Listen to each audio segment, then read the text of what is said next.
Bienvenue sur le plateau du Salon de l'Immobilier, 32e édition. En ce dimanche, je suis heureux d'accueillir M. Norbert Bachevalier, président de la FNAIM 34, pour faire un petit peu le point sur l'état des locations, des financements, un petit peu sur l'Hérault.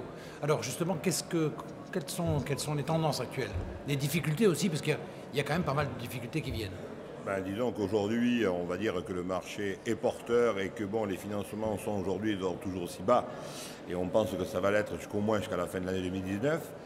Par contre, c'est vrai que ces financements pour permettre l'accession à la propriété sont quand même conditionnés aujourd'hui en partie par rapport aux ménages moyens, disons, qui se présentent sur le marché immobilier au niveau de l'achat de neuf aujourd'hui, avec l'avantage de pouvoir bénéficier du prêt à 0%.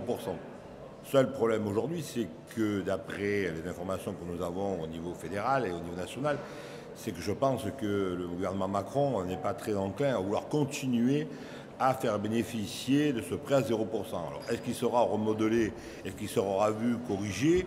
Quoi qu'il en soit, il va être abandonné. Fin 2020 au maximum, il ne sera plus d'actualité. Donc, il faut savoir quand même que le prêt à 0% constitue aujourd'hui l'apport personnel des ménages.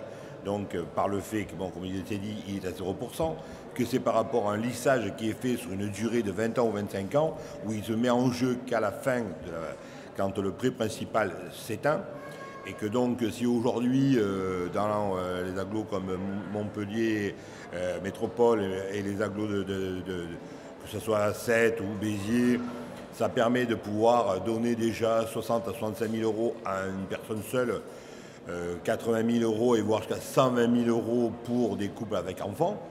Si aujourd'hui ce financement-là n'existe plus, comment va-t-on faire?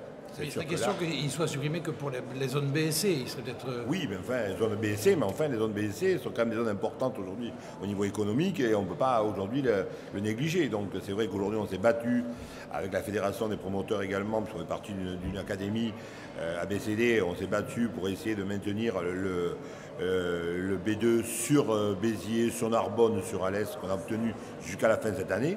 Parce que ces amendements-là, dans le zonage, quand ils vont être totalement revus, normalement ne devraient pas être sous forme de pourcentage, mais aujourd'hui être revus au niveau, on va dire, de quotas. C'est-à-dire qu'aujourd'hui, on va fixer des quotas où certains quotas dans les villes de Béziers, Narbonne, Alès, pour les citer, vont pouvoir marcher sur, on va dire que 200 logements vont pouvoir bénéficier d'un intérêt fiscal sur Béziers, 200 sur Narbonne, peut-être 200 sur Alès, et pas plus. Voilà, les autres seront en régime fiscal normal, sans aucun intérêt.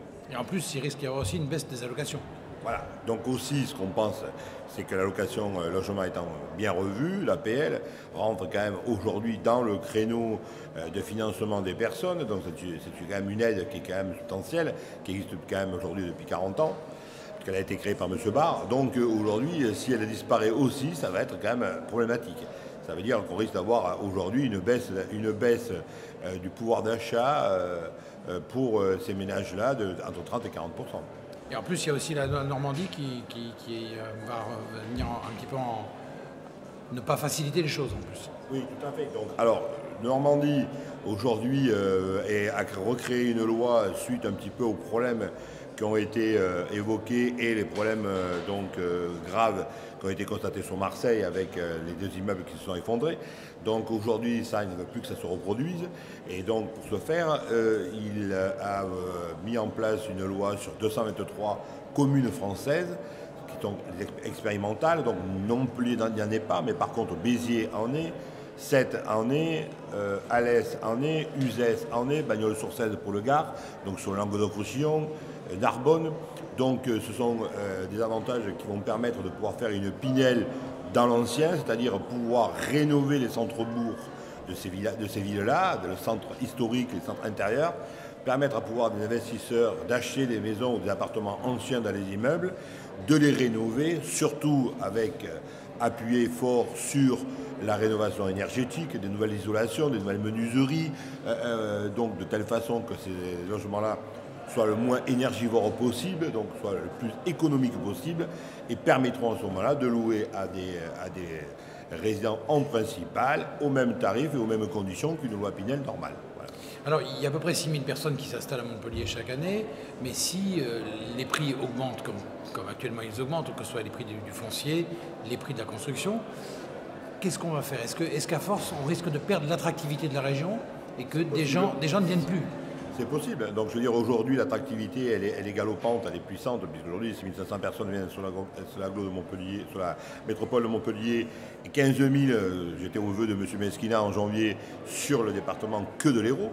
Mais le problème aujourd'hui, c'est le besoin de logement. Il faut toujours de plus de logements. Il faut créer du logement. Donc, Monsieur Sorel a pris un engagement auprès des promoteurs immobiliers de mettre en chantier, d'autoriser les permis de construire au moins de 5 000 par an nouveaux pour pouvoir qu'il y ait une rotation qui se fasse. Mais le problème, c'est qu'aujourd'hui, qui va être aujourd'hui le client de demain? C'est-à-dire qu'en 2021-2022, est-ce que les gens, les primo-accédants, les jeunes couples montpelliérains vont pouvoir toujours, vu la cherté de l'immobilier aujourd'hui, vont pouvoir continuer à pouvoir acheter sur la métropole? Est-ce qu'ils ne vont pas être obligés de se délocaliser et de passer sur la deuxième couronne qu'on appelle? Là, le problème reste, c'est savoir comment les maires des agglos périphériques vont être en mesure de pouvoir débloquer du foncier, ce que M. Lomandi peut-être va travailler dessus, pour pouvoir permettre de créer des lotissements, créer peut-être des ensembles avec des petits collectifs mesurés, modérés, avec pas de grande hauteur, et permettre à ce moment-là de pouvoir loger une partie de ces personnages qui n'auront pas les moyens de se fixer sur la métropole montpelliéraine. Oui, ça devient de plus en plus compliqué pour les jeunes ménages notamment, de pouvoir acheter. Absolument. Alors après, louer, le problème reste que les loyers sont chers, puisque bon, les loyers sont quand même sur des bases aujourd'hui de 12,50 € qui est autorisé de pratiquer, puisqu'on sommes en zone A, donc sur la métropole.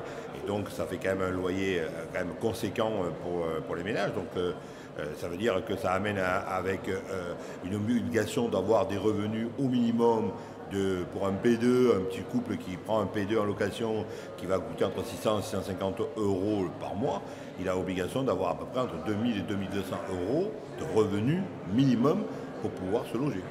Oui, ça va devenir quand même compliqué pour certains ménages d'accéder, que ce soit encore moins à la propriété, en tout cas même encore à la location.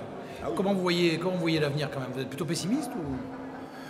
On essaye aujourd'hui de pallier à ça, et les promoteurs essayent d'y pallier par un petit peu aujourd'hui la mise en jeu du logement abordable, où on va essayer sur certaines zones de pouvoir faire des logements qui sont avec des prix beaucoup plus attractifs, qui ne sont pas entre 4 et 5 000 € le mètre carré, mais qui sont plutôt entre 2005 et 3 000 € le mètre carré, pour permettre à ces personnes de pouvoir se loger d'une manière convenable dans des logements qui restent quand même au niveau qualitatif et qui vont permettre de pouvoir placer des couples qui ne pourraient pas être installés dans des résidences, on va dire, sur des secteurs hyper porteurs ou hyper en vogue aujourd'hui.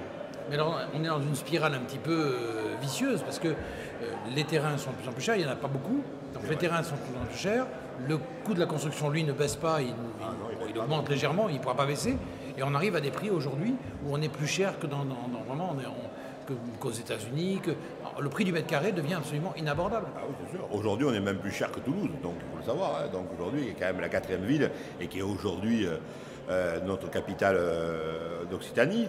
Et donc c'est vrai que ça interpelle à ce sujet. Donc, mais comment faire? Je ne sais pas. Débloquer des fonciers de collectivités, c'est peut-être pas si évident que ça. C'est vrai qu'aujourd'hui, il y a l'opération qui va se faire sur le AI, qui était un foncier qui appartenait à l'armée française, donc qui a pu être négocié sur des bases correctes. Est-ce que ça peut se reproduire? Oui, mais s'il en reste. Le problème, sinon, ça va être assez compliqué. Et vous, en tant que président de la FNAIM de l'Hérault, vous appelez quoi? Vous appelez à des décisions politiques pour que les aides, les subventions puissent... Il faut impérativement que les aides continuent. On ne peut pas aujourd'hui, du jour au lendemain, complètement couper toutes ces aides-là. C'est un flux, et ce flux-là, on ne peut pas aujourd'hui l'interrompre, parce que je ne vois pas comment aujourd'hui se logeraient nos habitants, si on leur coupait les APL, si aujourd'hui ils veulent acheter, on leur dit non, le prêt 0%, c'est terminé, vous n'y avez plus droit, donc il va falloir le remplacer par d'autres moyens ou d'autres leviers. Il n'y a pas d'autre solution, parce que bon, on n'ira pas en baissant les prix de valeur de vente, donc obligatoirement, il faudra bien trouver une solution qui soit compensatrice. Parce que derrière, il y a aussi plein d'emplois qui sont en jeu. Ben, oui, absolument, parce que si aujourd'hui, des personnes qui ont la chance de pouvoir venir travailler sur le bassin montpelliérain, il faut bien qu'on puisse arriver à les loger dans des zones qui soient quand même de qualitatives, qu'elles soient pavillonnaires, qu'elles soient dans des beaux collectifs, dans des ZAC, il faut qu'on puisse arriver quand même à les loger d'une manière rationnelle. Eh bien, on entend bien les inquiétudes de la FNAIM, même si on espère quand même avoir des pistes. On se bat dessus et on fait remonter à M. Normandie tous ces problèmes-là depuis très longtemps. Donc il le sait aujourd'hui et c'est à lui de voir avec ses conseillers comment on peut faire. Très bien. Bah, écoutez, merci beaucoup. Merci pour ces propos. Vous pouvez retrouver ce plateau ainsi que l'ensemble des interviews qui ont été réalisées pendant le Salon de l'immobilier sur la chaîne YouTube du Salon de l'immobilier et sur le site internet de notre partenaire Forum TV. À tout à l'heure.